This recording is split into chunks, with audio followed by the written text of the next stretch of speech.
अस्सलाम वालेकुम students, I am Abdul Haseeb और आप देख रहे हैं एक्सेल स्टडी सेंटर। स्टूडेंट्स, आज की जो वीडियो है इसका टॉपिक है हमारे पास उर्दू ऐसे गाइडलाइन कि आपने अपने एग्जाम में उर्दू के ऐसे को किस तरीके से अटैम्प्ट करना है। इसमें तीन सबसे ज़्यादा हमारे पास इंपॉर्टेंट चीज़ें हैं। सबसे पहले आ जाती है लेंथ। जो मैट्रिक के स्टूडेंट्स हैं उनकी जो स्टैंडर्ड लेंथ है वो 7 to 8 साइड्स ऑफ द आपके एग्जाम के जो पेपर है 7 to 8 साइड्स हैं। और इसके अलावा एफ के स्टूडेंट्स के लिए जो स्टैंडर्ड लेंथ है वो है 8 to 10 साइड्स। मिनिमम 8 है और मैक्सिमम 10 साइड्स आपने लिखनी होती है। और दूसरी इंपॉर्टेंट चीज़ है कि आपने जो ऐसे को है वो पैराग्राफ फॉर्म में लिखना है। ये नहीं है कि एक आपने ऐसे स्टार्ट किया और कंटिन्यूसली आप लिखते जा रहे हैं, उसके आपको पैराग्राफ्स बनाने हैं। सबसे पहले फॉर एग्जांपल ऐसे आपने स्टार्ट किया, इंट्रोडक्शन का पैराग्राफ, फिर उसकी बॉडी में थोड़ी सी डिटेल्स लिखी, उसके बाद प्रॉपर एक एंडिंग करनी होती है ऐसे की, और ऑर्गेनाइज तरीके से आपने ऐसे लिखना है। इस तरह अगर आपने तैयार भी किया होगा तो एग्ज़ाम में आपके लिए लिखने के लिए आसानी भी होगी और वो मेमोराइज भी ज़्यादा ईजी तरीके से रहेगा।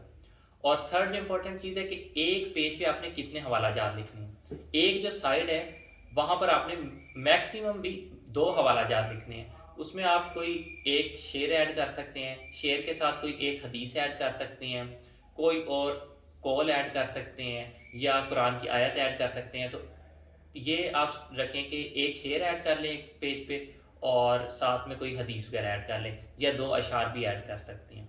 और एक और इम्पॉर्टेंट चीज़ है कि जब आप कोई शेर ऐड करें तो उसके ऊपर भी एक लाइन और नीचे भी एक लाइन आप छोड़ सकते हैं।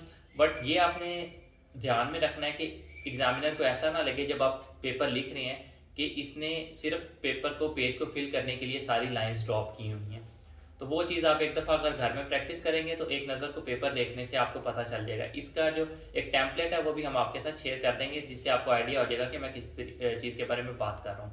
इसके अलावा जो इंपॉर्टेंट लिस्ट है एफएससी और मैट्रिक के स्टूडेंट्स के लिए उर्दू एसेस की, वो पहले से शेयर की हुई है। उसका लिंक भी डिस्क्रिप्शन में दे दिया गया है, जो आपने प्रिपेयर करने हैं आप वहाँ से जाके उस लिस्ट को भी देख सकते हैं। उम्मीद करता हूँ कि ये वीडियो आपके लिए हेल्पफुल होगी। Thank you. अल्लाह हाफिज़।